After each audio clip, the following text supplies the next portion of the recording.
Today, I'm thrilled to be joined by Harvard professor and former presidential candidate Lawrence Lessig. He is here to talk about what a populist DOGE could look like, so that Democrats could theoretically have their own less toxic version of DOGE. Welcome, Lawrence. Hi, Molly. Great to see you. Great to see you. I was so you have a really interesting piece that you wrote on Medium that I want to talk about. But first, I want to start by talking about how, because I think it's important that this is couched in all the work you've done in the legal world, in the academic world, about regulation. You're a legal scholar, very brilliant, teach at Princeton. You've done lots of models for what the future should look like with some regulation. Is that fair? Everything except the Princeton part. I wish I had I taught at mean, Princeton. I'd say the Harvard. Harvard. Sorry, Harvard. Princeton's on my brain. But anyway, but yes, Harvard. But you've spent a lot of time thinking about what regulation could look like in this sort of ideal world where we have capitalism, but we have a kind of capitalism that has Right. some constraints. Right. Is that fair? That's totally fair. Right. And that's what we should be thinking about, how to build a capitalism that's regulated in a way that makes it so the capitalism doesn't control regulation. I mean, this is like on the right, they call this crony capitalism. On the left, I think we just call this corruption. But the most striking feature of the world we've found ourselves in right now is that it's an overwhelmingly corrupt system of government. And it's kind of astonishing we got here, but we've got to find a way out. Yes. Now, we got here. What I think is so interesting about your writing it, and I think is correct, and I think that on the liberal side, we're not attuned enough to this. The reason why Trump was able to successfully, and I might add bafflingly, run for president and win twice was populism. Yeah. And I think that we mistake what populism is. People think about populism as either on the right or the left. It's actually the inside versus the outside. And what he could do for weird, bizarre reasons, but he could convince people that he was on the outside and that he was taking on this deeply corrupted, broken government. He was going to shake it up and make it work for ordinary people. And so at the surface level, what he says is quite attractive if you're like an average American recognizing just how screwed you are. You know, we're now celebrating 50 years where the average income for ordinary workers has not gone up at all, literally not at all.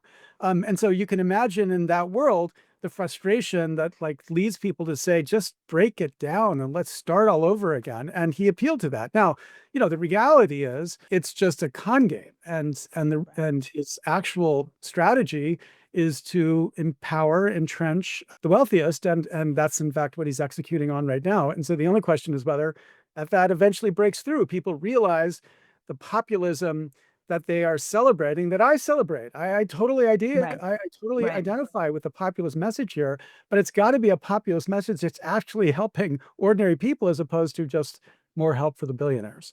Right. And this is why what you wrote about DOGE is so important. So DOGE, what it really is, we're not even going to talk about right now, but the idea of it was to sort of to give a sort of populist vein to government, correct?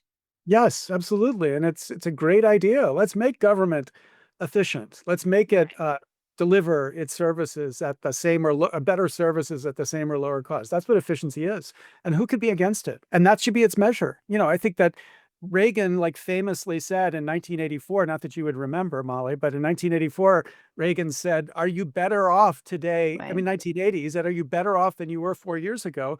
Right. I think we should start saying, is your government working better today than it was 4 years ago? Because what's absolutely clear is that this DOGE strategy of taking a chainsaw to everything is going to break government. Government is not going to be able to function. So the clearest thing that's going to come out of all of this is no real savings and just make the government so it doesn't work anymore. And nobody can celebrate that. Nobody should celebrate that except the crazy libertarian Peter Thiel types who just want to get rid of government and just live in their little Ayn Rand island somewhere and do whatever else they do. During the summer, spent all this time interviewing really smart academics, talking about what Project 2025 would look like, wildly unpopular. Donald Trump disavowed it. So mainstream media was like, well, obviously he's not going to do it because he said he wasn't going to do it, which of course, obviously he was totally going to do it.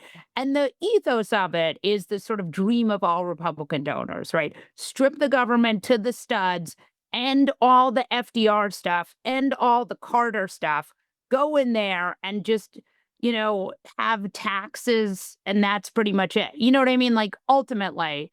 And so as we watch that happen, there are definitely a percentage of Trump's people who are just delighted to see the organization fail. Yes, they want to see government fail because it just doubles down their argument that we can't rely on government to do anything. So let's just dismantle more and more of it. Like, why are you paying taxes to a Right. system that just doesn't work? The game is like just a numbers game here, though, because yes, there's a certain number of Trump supporters who are wealthy enough to live without the support of the state. But the rest of us, we depend upon like services, Right. security, infrastructure, all the things Right. that makes it possible to function. So the point is, like, to the extent those people's lives become worse because of this chaos, they'll begin to wake up to it. And I think that That's the that's the question. opportunity. Well, I mean, that's the opportunity that we've got to find a way to act on. We've got to find a way to channel people's attention to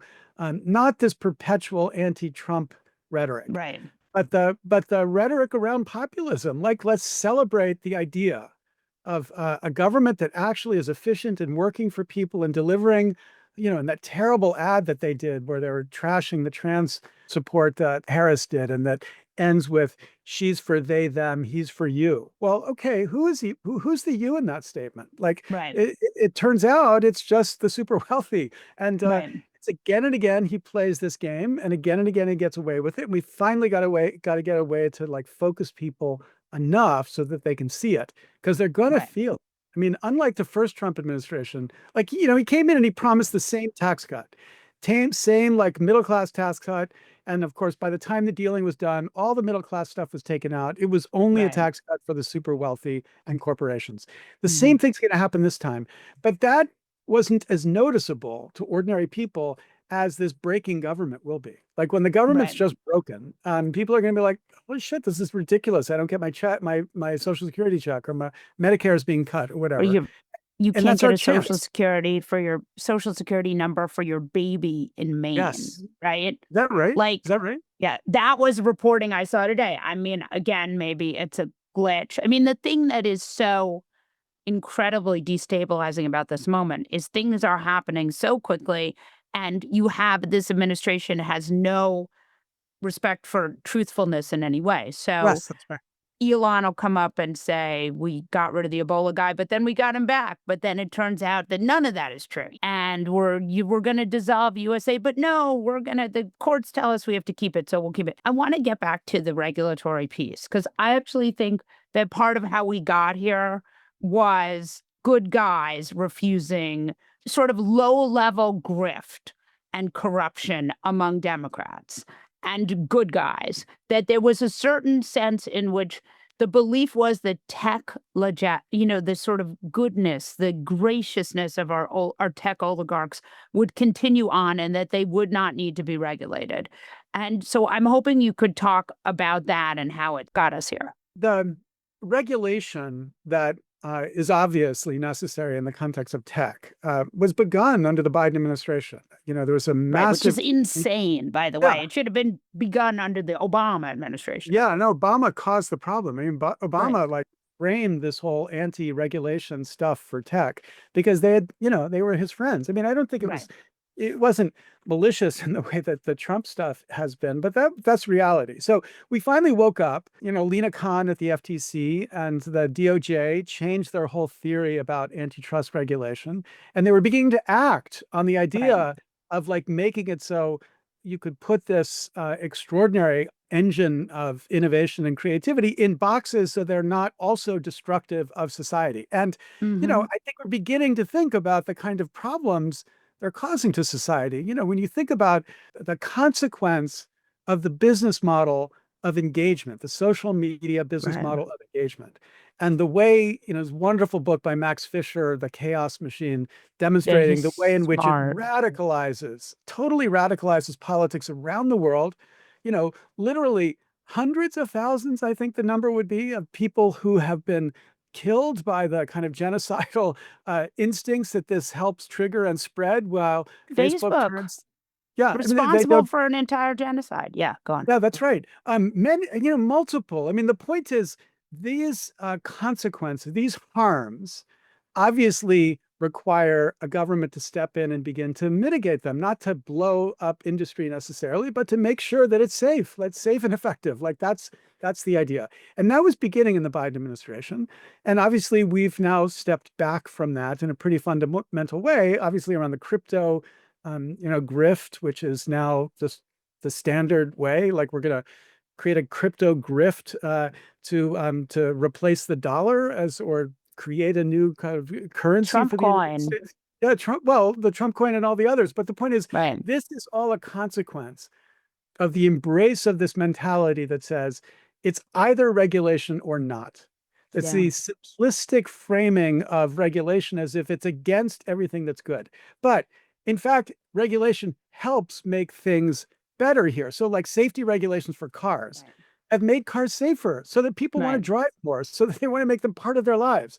The safety regulations around banking, to the extent we have any left after Right. CCP has Right. been I was blown gonna up. say. Yeah. Yeah, but the point is it makes it so that people rely Right. more on these infrastructures. So we need to have the kind of smart, disinterested, in the sense of not corrupt, regulatory strategy here. But that's exactly the opposite of what we have. I mean, think about, people are thinking about this enough. Think about the TikTok ban. Right. So, you know, Trump comes in and he says, "Don't worry, we're not gonna prosecute you." But the law is still there. The law still has an effect. And the law is accruing damages against these Right. platforms, Right. literally like in the trillions. I mean, because every violation is a $5,000 hit. So Right. these companies are being told by Trump, "Don't worry, there's not going to be any prosecution of you. Go ahead and continue to make TikTok available." And these damages are accruing. And so at a certain point, Trump certainly could just turn around and say, "Well, you guys have been violating the law for this long. We're going to need you to cooperate with us in a very important way to make it so that we get what we want with your platforms." And it's exactly the Right. same thing that he did with Eric Adams. Like Eric Right. Adams, we'll dismiss these charges. Of course, we're not going to totally dismiss them. It's not with prejudice. We can always bring Right. them back at any time. But as long as you cooperate with us, as long as you give us what we want, we'll continue to be nice to you. This is Putin-esque. Mhm. This is the Russian system. This is the autocracy that Anne Applebaum writes about in Autocrats Mhm. Inc. And the fact that we don't have anybody really strongly resisting in the industry world is terrifying. I mean, Terrifying. they're just like giving in because that's the most profitable thing to do right now. And so, Yeah. who's willing to sacrifice to resist it? As someone whose grandfather was blacklisted and went to jail during the House of Un-American Activities, it is incredible for me to watch. I also think, like, we never should have put our faith in billionaires. Like, if we're gonna go back to mistake one, it was like, these very rich men are going to be great stewards of democracy. Like, I feel like that was where we went down that road where tech oligarchs can regulate themselves, and these people just want the best for American society. Yeah. 20 years ago, 25 years ago, when I went to Stanford in 2000, I got to know a bunch of these guys. And basically all of them, except for Reid Hoffman, have become these crazies. I mean, Yeah. I knew Mark Andreessen right after he came to Silicon Valley after starting Netscape. I met the Google boys. I got to know Peter Thiel. And like at those days, we could have dinner and talk about ideas, and there wouldn't be any fundamental disagreement about like what the problems are. Peter Thiel and Mark Andreessen were some of the earliest funders of my democracy reform work. I mean, they were like Right. all in. And then Yeah. something about the weirdness of becoming super, super wealthy and surrounding yourself with sycophants and just becoming more and more disconnected from the world brings them to this place where they are just literally, to me, unrecognizable. And obviously, leveraging their enormous power to like create links into the government that are quite, dangerous. So think about JD Vance as the cat's paw from this industry inside of government. We'll see how effective he's going to be, but there's no doubt like who he is. And I just never would have predicted it, like never, because none of us had Yeah. experienced the consequence of this wealth changing normal people into something completely abnormal. But that's, I think, what we've seen. It is such a strange moment in American life. I mean, just so incredibly strange. I wonder if you could just sort of give us your thought. If you were, there is a Democratic Party, it's not killing it right now. It still believes in democratic norms and institutions. It's not as clear that Republicans do. It seems as if they may not. If you were sort of trying to take a partisan lens and look at this, because the embrace of DOGE is this idea. I mean, it sounds like from that article that you think Democrats should be running on the idea that government should be made better, but this is not how. Yeah, I mean, I think the core message is you're right. It's a broken and corrupted system. And it's been broken and corrupted, and it's been corrupted by both parties for the last 40 years. And we need to fix it. Like it's no more business as usual. We're going to take super PAC donations to make our campaigns work. None of that bullshit. We are Right. going to fundamentally address the corruption and make government work. And so that's the embrace of the populist message. And the only question I have for the Democrats, and after Trump, frankly, for the Republicans, is whether there's anybody who can actually credibly deliver that message, because we don't really have any real outsiders. I mean, Mark Cuban, Right. maybe he's kind of Trumpish in the not in any of his substantive sense, but he, Right. is But he's rich an and he comes outside. from He feels like an yeah, outsider. he Yeah. feels like an outsider, kind of known through social media, Right. in interaction. Maybe Jon Stewart. I mean, I don't know, but the point is, you need somebody who people look at it and say, like they said about Donald Trump, he's not one of them. He's going to go in and shake up the system and make it work for me. Because I think if you can show how they said they were going to shake it up and make it work for the ordinary person, but didn't, I mean, made it much, much worse for the ordinary Yeah. person, there's at least a moment where people are going to be open to thinking about that idea. So I think that's got to be the focus. Now, people like Chris Murphy, gave this amazing speech yesterday on the floor of the Senate, the first Yeah. 6 weeks, all focused on the corruption of, Option. Yeah. Musk and the Trumps and this whole Putin-esque system that we're building. I mean, I think the message, the substance is good. My only question is whether a normal politician can break through right now. Right.